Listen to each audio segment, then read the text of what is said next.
رمضان آنے والا ہے، لیکن کیا ہم واقعی رمضان کے لیے تیار ہیں؟ ہم نے کپڑوں کی تیاری کر لی ہے، گھر کی صفائی بھی شروع ہو گئی، لیکن دل کی صفائی کا کیا؟ میری پیاری بہنوں، رمضان صرف روزہ رکھنے کا نام نہیں، یہ اپنے رب کے قریب ہونے کا موقع ہے، یہ معافی مانگنے کا مہینہ ہے، یہ اپنے دل سے نفرت، حسد، غصہ نکالنے کا مہینہ ہے۔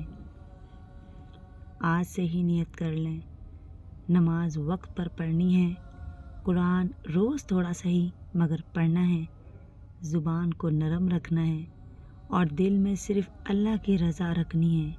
کیا پتہ یہ ہمارا آخری رمضان ہو۔ اگر آپ بھی رمضان کی تیاری کر رہی ہیں تو کمنٹ میں لکھیں یا اللہ مجھے رمضان نصیب فرما، اور ویڈیو کو لائک کر کے شیئر ضرور کریے گا تاکہ ہم سب مل کر اس رمضان کو اپنی زندگی کا بہترین رمضان بنا سکیں۔ آمین ثم آمین۔